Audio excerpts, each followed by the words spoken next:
오늘은 잊지 않으시는 하나님, 잊지 않으시는 하나님이라는 제목으로 같이 우리 말씀을 상고하도록 하겠습니다. 여러분 잘 지내었던 사람인데 갑자기 표정이 달라지는 것을 느껴본 적이 있으십니까? 분명히 내가 잘못한 게 없고 분명히 정당하게 얻은 결과값이었는데 어느 순간부터 그 사람의 눈빛이 차가워지는 것을 좀 경험해 본 적 있으실까요? 내가 승진했을 때, 내가 성공이라는 것을 거머쥐었을 때, 내가 좋은 결과를 내었을 때 누군가의 안색이 변하는 것을 우리는 본 적이 있으실 겁니다. 여러분 사람의 마음이라는 게요 참 그렇습니다. 상대가 정당하게 얻은 결과임에도 불구하고 자신의 노력으로 얻은 결과임에도 불구하고요 그것이 내 손해라고 느껴지기 시작하면 참 그것이 곱게 보여지지가 않는 것이죠. 오늘 본문에 야곱이 지금 바로 그런 순간을 맞이하고 있습니다. 라반으로부터의 지금 차가운 시선, 따가운 시선을 받아들이고 있는 것이죠. 야곱에 대한 라반의 차가운 얼굴이 이제 오늘 본문에 소개되고 있습니다. 여러분 이 차가운 시선은 라반의 시선만이 아닙니다. 주변의 시선이기도 하죠. 1절 말씀을 보니까 라반의 아들들도 지금 따가운 시선으로 야곱을 바라보고 있습니다. 1절에 이렇게 얘기하죠. 야곱은 우리 아버지의 재산을 다 빼앗았다. 그리고 우리 아버지의 재산으로 저처럼 큰 부자가 되었다. 이게 지금 라반의 아들들이 생각하는 야곱의 평가였습니다. 그랬더니 이제 2절 말씀을 보니까 야곱이 라반의 안색을 살펴보니 자기를 대하는 라반의 태도가 이전과 같지 않았다. 차가워진 거예요. 여러분 지금 환경이 야곱에게 호의적이지가 않습니다. 야곱이 서 있는 자리가 매우 불편한 자리가 되어버렸어요. 여러분 불법으로 쌓은 재산도 아니었고 나름 이제 열심히 야곱도 일한 대가였거든요. 그리고 또 하나님이 약속을 따라서 주신 그 결과, 복의 결과였습니다. 근데 이상하게도 관계가 막 틀어지고 뒤틀리고 마음이 막 불편해지고 어려워지는 상황으로 지금 치닫고 있는 것을 얘기하고 있죠. 여러분 그렇다면 그것은요 내가 아무런 잘못을 하지 않았음에도 불구하고 환경이 이렇게 지금 변화되어 가는 것은 우리가 좀 이렇게 다르게 생각해 볼 필요가 있습니다.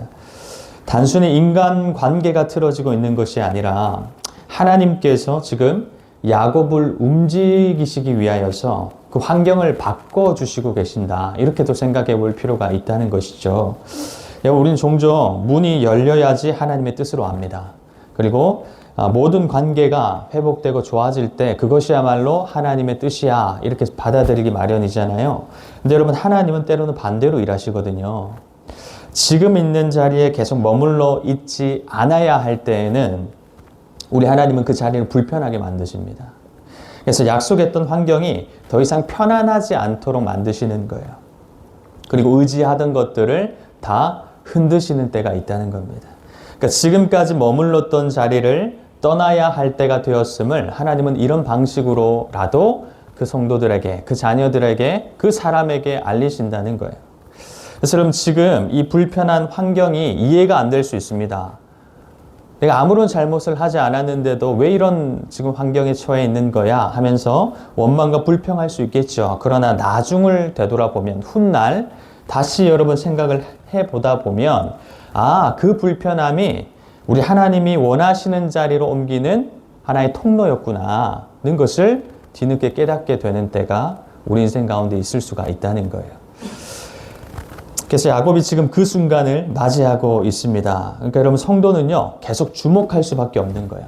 그래서 여러분 깨어서 근신하여 기도하라고 얘기하잖아요. 그러니까 하나님이 지금 방향의 길을 어디로 틀고 계시는가 그것을 성도는 지금 영적인 눈동자로 민감하게 그 초점을 따라갈 필요가 있다는 거예요. 그걸 할 수 있는 기능이 바로 기도라는 겁니다. 자 여러분 그때 그런 상황 가운데 하나님이 야곱에게 등장하십니다. 그러면서 방향키를 바꾸시는 것을 보여주죠. 3절 말씀입니다. 주님께서 야곱에게 말씀하셨다. 너는 네 조상의 땅 너의 친족에게로 돌아가라. 그러면서 덧붙입니다. 내가 너와 함께 하겠다. 임마누엘 하겠다. 여러분, 내가 너와 함께 하겠다. 이거 언제 주신 약속입니까? 28장 15절에 주신 하나님의 약속이었어요. 20년 전에 준 약속이었습니다. 그러니까 그 약속이 지금까지도 유효하다 말씀하고 계시는 거예요. 내가 너를 지켜주고 있었다는 것을 하나님 지금 알리시면서 그 방향의 길을 돌리십니다. 여러분, 여기서 우리는 하나님의 신실하심을 발견하게 되죠. 20년 전에 그 약속을 하나님이 근거로 지금 다가오고 계시는 겁니다. 자, 그랬더니 야곱이 4절부터 보시면은 레아와 라헬을 들로 불러냅니다. 그러면서 하는 게 뭐냐? 비로소 야곱이 자신의 신앙 고백을 그 자녀들과 처자식 앞에서 지금 하고 있는 그 모습을 5절부터 그 이하부터 이제 보여주고 있죠. 이런 겁니다. 라헬과 레아여, 당신들도 알다시피 나는 힘써 장인 그 라반의 일을 도왔습니다. 근데 장인은 나에게 주실 품삯을 10번이나 바꿔치기 해가면서 임금을 제때 주지 않고 속였습니다. 그런데 하나님이 장인어른이 나를 해칠 기회가 여러 번 있었음에도 불구하고 우리 하나님께서 나를 지켜주셨습니다 하는 얘기를 아내와 처자식들 앞에서 하고 있는 거예요. 그러면서 이제 전박이 양과 얼룩무늬 염소 이야기를 다시 꺼냅니다. 라반이 무엇을 품삯으로 정하든지 간에 가축들은 뭘 낳았대요? 전박이와 얼룩무늬를 낳았다는 거예요. 라반의 가축을 야곱에게 하나님이 다 옮겨주셨다 하는 얘기를 지금 야곱이 하고 있습니다. 여러분, 이거 최초의 고백이거든요. 어쩌면 야곱에게 있어서 정말 처음의 고백, 첫 번째 고백입니다. 왜냐하면 늘 자기 지혜로 살았으니까요. 비로소 하나님의 손을 보기 시작하는 거예요. 야곱이 느껴지기 시작하는 겁니다. 우리 하나님께서 살아계신다. 그분이 죽은 하나님이 아니시고 나와 지금까지 동행하셨던 하나님이셨다는 것을 자기 입으로 지금 시인하는 게 최초의 고백입니다. 그러면서 여러분, 본문의 클라이맥스가 등장하고 있어요. 바로 꿈 이야기인데 13절입니다. 우리 같이 한번 13절을 읽을까요? 핵심이 되는 본문의 구절입니다. 우리 같이 읽겠습니다. 시작. 하나님의 천사가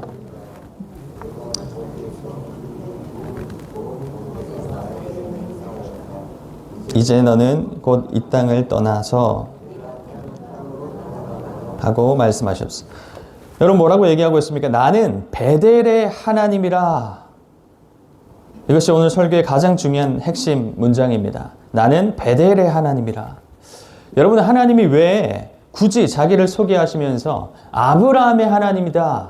우리 하나님 자주 이렇게 나타나셨거든요.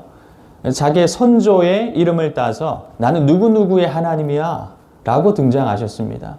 이삭의 하나님이야, 야곱의 하나님이다 이렇게 등장하셨거든요. 근데 왜 이 공간에서는 지금 하나님이 나는 베델의 하나님이다 말씀하고 계셨던 걸까요? 여러분, 베델이 어떤 곳입니까? 잘 아시죠? 20년 전에 에서를 피해서, 에서가 야곱을 죽이려고 했잖아요. 그걸 피해서 도망자 신세가 되어서 야곱이 도망 다녔던 그 장소였어요. 처음 하나님을 만났던 장소였습니다. 가진 것이 하나도 없었죠. 돌베개를 베고 잠을 청할 수밖에 없었던 자리, 미래도 보이지 않고 내일도 어찌할 수 없는, 여러분 인생에 어떻게 보면 가장 그 밑바닥, 낮은 자리, 낮은 정점에 머물러 있었던 때였습니다. 근데 바로 그때 하나님이 야곱에게 찾아오셨죠. 그러니까 여러분, 하나님은 지금 그 장소를 언급하면서 나는 베델의 하나님이야 라고 말씀하고 계시는 거예요. 무슨 뜻입니까? 야곱아, 나는 그때 너를 만나 주었던 하나님이다. 변함없는 하나님이라는 겁니다. 그때부터 지금까지 너를 지켜오고 있는 하나님이야. 나는 그때 너에게 약속했던 하나님이야. 그리고 나는 그 약속을 아직도 신실하게 지켜가고 있는 그 베델의 하나님이야 라는 것을 말씀하고 계시는 거예요. 여러분, 자그마치 20년이 지났습니다. 야곱은 결혼을 했고요. 자녀도 가졌습니다. 재산도 늘어났습니다. 그런데 여러분, 바쁘게 살아오면서 이 베델의 감격을 잃었을지 몰라요. 그날의 서원도 야곱이 서원했거든요. 그 서원도 다 잃어버렸을지 모르겠습니다. 그러나 하나님은 잊지 않는다는 거예요. 그 고백 위에 그의 삶을 이끌어 가셨다는 겁니다. 야곱은 잊었어도 하나님은 기억하셨다. 그래서 처음 만난 그 베델의 하나님으로 그에게 다시 찾아오시는 거예요. 여러분, 우리도 그렇습니다. 여러분 다 그때가 있으셨잖아요. 처음 하나님을 뜨겁게 만났을 때가 있으셨잖아요. 인격적으로 주님이 내 가슴을 터치하시고 나의 죄인됨을 완전히 떼굴떼굴 구르면서 시인하고 고백하게 만들었던 하나님을 만났을 때가 있지 않습니까? 그것이 여러분 수련회였든지 아니면 말씀 사경회였든지 아니면 어느 집회였든지 아니면 작은 교회 예배당 한 구석이었을 수도 있습니다. 그런데 여러분 세월이 지나면서 어떻습니까? 우리도 종종 그것을 잊고 삽니다. 아니요, 그냥 기억 속에 지워버리면서 살아갈 때가 있는 것 같아요. 그런데 여러분 하나님은요, 그때의 순간을 잊지 않으신다는 거예요. 그때 그 하나님 앞에 돌아오는 그 설레임, 죄인이 의인이 되는 그 신분의 변화를 우리 하나님은 절대로 잊지 않으신다는 겁니다. 우리가 흘렸던 눈물도, 우리가 드렸던 기도도, 우리가 받았던 부르심도 우리는 다 까먹었을지는 모르겠지만 우리 하나님은 그것을 가슴에 새기고 계신다는 거예요. 그래서 그때로부터 우리를 지켜오고 계셨다라는 것을 우리로 하여금 알게, 깨닫게 해주시는 때가 있다는 겁니다. 그게 하나님의 은혜라고 부르는 것이죠. 그래서 여러분 신앙은 내가 하나님을 얼마나 잘 기억하느냐의 문제가 아닙니다. 하나님께서 나를 얼마나 잊지 않으시는가의 문제인 거예요. 그 하나님이 여러분 우리의 아버지이심을 정말 인정하게 되시기를 진심으로 축복합니다. 여러분 야곱이 지금 이렇게 고백을 했더니 무슨 일이 벌어지는지 아십니까? 여러분 보십시오. 놀랍게도요. 온 집안이 하나가 되는 것을 경험하게 돼요. 가장의 신앙 고백. 참 중요한 것 같습니다. 하나님이 질서 가운데 우리 가정에 가장을 주셨잖아요. 남편을 주셨습니다. 그게 하나님 질서입니다. 근데 그 질서에 따라서 첫 번째 가장이 하나님 앞에 신앙 고백하는 것 매우 중요한 것 같아요. 야곱이 지금 신앙 고백을 하지 않습니까? 야곱의 이야기를 들은 라헬과 레아는 어떻게 반응하죠? 즉시 동의합니다. 16절의 말씀이죠. 마지막입니다. 하반절 보십시오. 하나님이 당신에게 말씀하신 대로 다 행하십시오. 여러분 놀라운 고백입니다. 지금까지 이 가정이 여러분 어땠는지 아시잖아요. 출산 경쟁이 있었어요. 생명, 그것을 두고 막 경쟁을 일으켰던 시기와 질투가 있었고 편애와 갈등이 있었습니다. 그러니까 같은 집에 살았지만은 마음이 다 따로 국밥이었어요. 근데 여러분 이제는 같은 결론에 도달합니다. 누구로부터요? 하나님이 그 가정 가운데 계시니까. 하나님이 그 가정 가운데 이루어 가시는 흔적들을 같이 마주하게 되니까 같은 고백을 하게 된다는 거예요. 그러니까 여러분 사람은 갈라놓지만 하나님은 정말 하나 되게 하십니다. 사람의 욕심은 경쟁을 만들어내지만 우리 하나님은 그 경쟁 속에서 같은 방향을 목도하도록 바라보도록 만든다는 사실입니다. 그래서 여러분 가정에서도 교회에서도 공동체에서도 결국 누가 필요하냐? 우리 하나님이 오셔야 되는 거예요. 하나님이 임재하셔야 되는 겁니다. 그래야 모두가 같은 그리스도를 바라보면서 그 목적하에 하나됨의 길, 연합의 길을 걸어갈 수 있다는 것이죠. 우리 사랑하는 성도 여러분, 하나님은 우리 개개인에 향한 분명한 뜻과 계획을 가지고 계십니다. 여러분 믿으십시오. 태초부터 우리를 향한 그 계획하심을 우리 하나님은 품고 계신다는 거예요. 하나님의 뜻입니다. 뜻이 있습니다. 우리는 잘 모르죠. 지금 잘 느껴지지가 않는 것 같습니다. 그래서 그것을 놓치면서 살아갈지 모르겠습니다. 때로는 정말 까마득하게 잊고 살아갈 수 있어요. 하나님의 뜻이 도대체 뭐냐? 대간절 그 뜻이 도대체 뭐냐? 얘기할 수 있을 겁니다. 그러나 여러분, 하나님은 잊지 않으십니다. 태초부터 정해놓으신 하나님의 그 거룩한 우리를 향한 뜻을 하나님은 계속 실행해 오고 계신다는 거예요. 우리는 잘 알지 모르겠지만 그러나 우리 하나님은 끝까지 우리를 붙드시고 우리를 빚어가시고 그분을 우리를 향한 그분의 계획을 나타내고 계신다는 사실을 여러분 꼭 기억하십시오. 그리고 결국 우리로 하여금 그분은 하나 되게 하십니다. 결국 우리로 하여금 약속의 자리까지 가게 하실 것입니다. 결국 우리로 하여금 거룩한 하나님의 신부로서 그 사명을 감당하도록 우리를 빚어 가신다. 그것이 여러분 우리의 소망입니다. 여러분 우리가 이 땅 가운데 살면서 뭘 소망으로 두고 살아가겠습니까? 물질입니까? 건강입니까? 자녀인가요? 미래에 대한 어떤 보험, 보장인가요? 여러분 하나님이 후 불면 다 날아갈 만한 것들인 거 아시죠? 우리의 영원한 소망 되시는 것은 하나님이 그 뜻을 우리 가운데 실행하신다.